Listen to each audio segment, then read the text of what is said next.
Hey everyone, Big Pauly back for another video. Oh yes, another cinema trip. Oh yes, first cinema trip since before Christmas. I've got my little bag of goodies, which includes some lightly salted popcorn and a Pepsi Max. The film I am watching today makes a bit of a buzz. Bzz, bzz, bzz. That's right folks, I'm going to watch Bumblebee. Oh yes, Transformers, robots in disguise. And this one is set in the 80s, or so I believe, so there's a good 80s soundtrack, so I'm going to be right in there. But you never know, this might have actually made my top 10 list of films of 2018 if I'd seen it before 2018.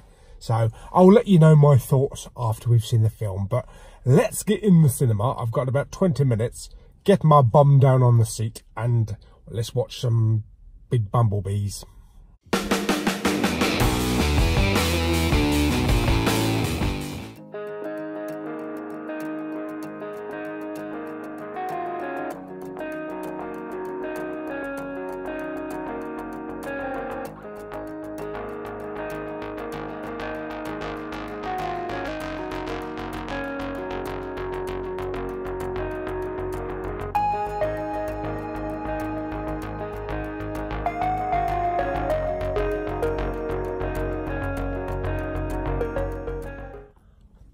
On my own again?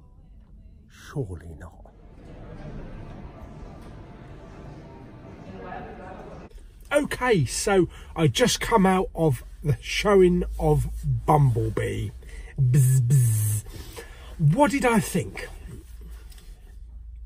I didn't like it. As Simon Cowell says, I loved it. Yes, I've bloody loved it. Bloody brilliant. I'm thinking, I don't know, this might actually be my preferred Transformers movie over all the other Michael Bay stuff. I loved Michael Bay's first Transformers movie. So I would say both that one and Bumblebee are my two favourite. But I think maybe this one may be my favourite now, because of the whole emotional edge to it and the storyline. Basic premise of the film: there's a big battle on Cybertron between the Autobots and the Decepticons. When isn't there? Optimus Prime sends Bumblebee, or what was it, B127 or 124? Can't remember. I think it's 127. Sends him to Earth as Cybertron is falling, to prepare to basically look after us mere mortals, and the Autobots will follow him later. He arrives down on Earth with a bit of a bang, right into the middle of some military paintball game with headed by John Cena, who's like the military kind of villain of the actual film. They kick the shit out of poor old Bumblebee.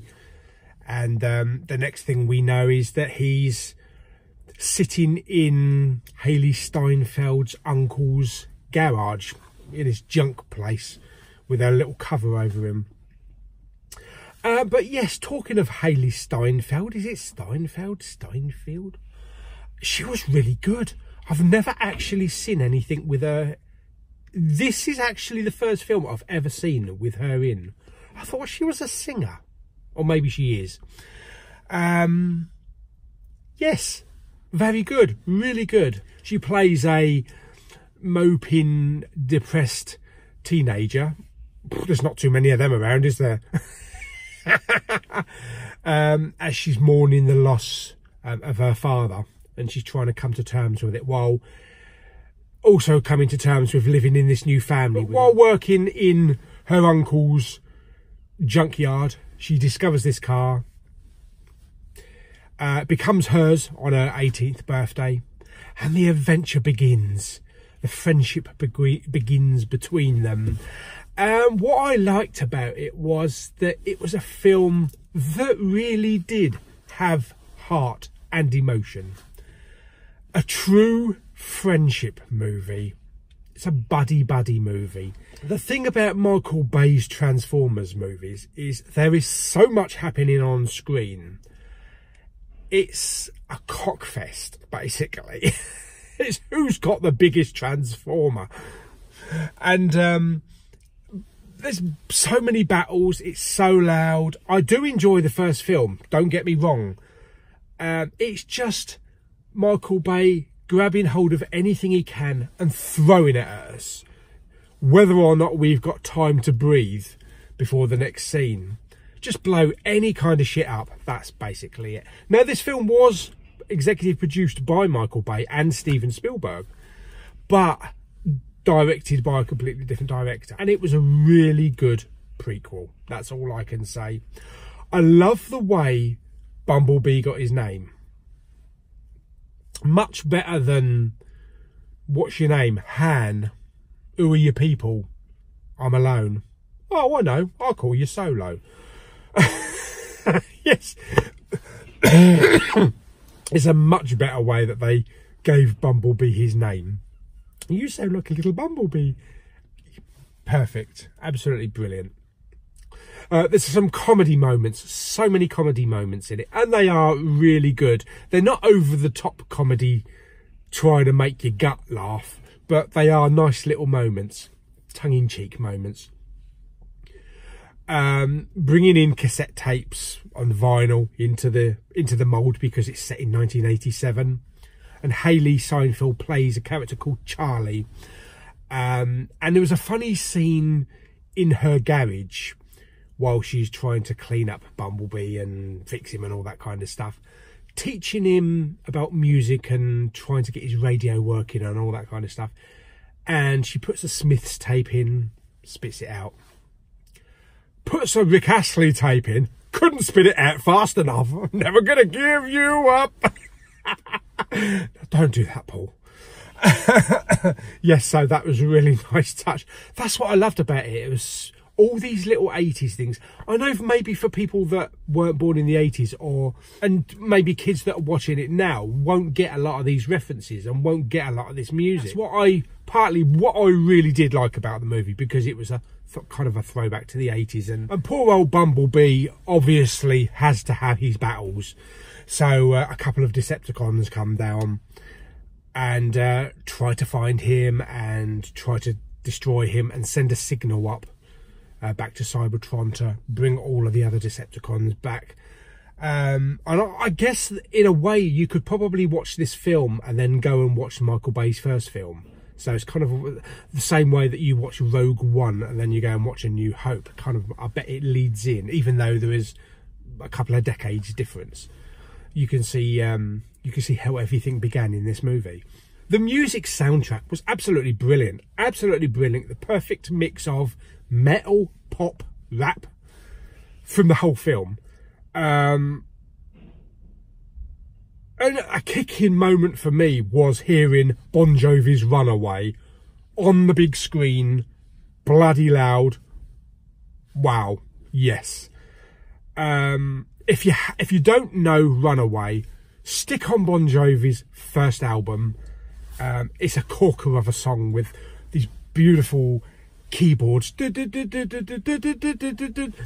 that either, Paul. But yes, I loved the soundtrack. The soundtrack was fantastic. I actually might want to stick the soundtrack on now as I'm driving home. I'll see if Spotify's got it. Special effects were absolutely flawless. Absolutely flawless. There's not too much happening. Like I say in the Michael Bay films, everything is being thrown at you. But you get the subtle battles here. And it's just emphasis on Bumblebee, not who's fighting who's blowing up who. So it's nice to see just character moments between Bumblebee and Charlie, and character moments between Charlie and her neighbour and the kids at school and that kind of thing. And slowly over time, while Charlie is helping Bumblebee and having, you know, a friendship with her neighbour, she slowly accepts the loss of her father and kind of like realises that her new family are also her current family are there for her. So yeah, it was really well done. I must admit, it's the only Transformers movie in the whole franchise where I've actually shed a tear or two. It was quite an emotional movie, quite some emotional scenes in it. And as for Hailee Steinfeld, she had more emotion in her character, and she was such a lovable and likeable character in one movie than Megan Fox or any of the other characters, any of the other actresses that were in any of the Michael Bay films. So she did a really good job. So I was really surprised and pleasantly surprised by her performance in this film. And I really do hope that maybe we'll get a Bumblebee 2, because it deserves to have another one or two or three. I mean, don't milk it, but like Michael Bay does. But the transition period between 87 and the first Transformers film in the 2000s, we've got time. We've got time in between to maybe develop some more friendship with Charlie. You know, even if they stay in the 80s, or maybe they jump forward 5 or 6 years into the 90s. So that will be really good. Hopefully they will. So yes, I hope you enjoyed my little review of Bumblebee. I'm really looking forward to buying it when it comes out now. Definitely the 4K. No, I didn't see it in 3D. I don't know if there was there probably was a 3D performance, but all the 3D performances are pretty much gone now, as the film has been on a couple of weeks. But what I would really like to see, I don't know if anywhere's doing it, a gloss bright yellow steelbook. Oh yes, that would be amazing. So I'll have to keep an eye open. I know there was a steelbook coming out from HMV, was it? Or is it Zavvi? One of them. One of them's got a steelbook coming out. They'll put some concept art out, which everybody will go, bloody hell, that's good. And then they release the final artwork, which turns out to be shit. But you never know. We might get lucky on maybe a steelbook for this. But yes, I really enjoyed the film. On a big Pauly rating scale, I'm going to give it 9 out of 10. Excuse me. Now, as I've already counted down my top 10 films, sort of some scaffolding going on out here, dropping things and noisy gits. As I've already counted down my top 10 films of 2018, had I seen this in 2018, it probably would have been on my list. And it would have been quite high up. So it would have been like maybe 3.5. I'd say about 3.5 on the 1 to 10. I hope that makes sense. I don't know. Anyway, so yes, I hope you enjoyed my little review. Like it by giving it a thumbs up. Don't forget to subscribe. And I'm going home now. I might actually stick on Michael Bay's Transformers, not because I want my ears blown off or my eyes sucked out with all the explosions, but I want to see a bit more Bumblebee. Yes. So, hope you enjoyed it, and I'll see you on the next video. Goodbye!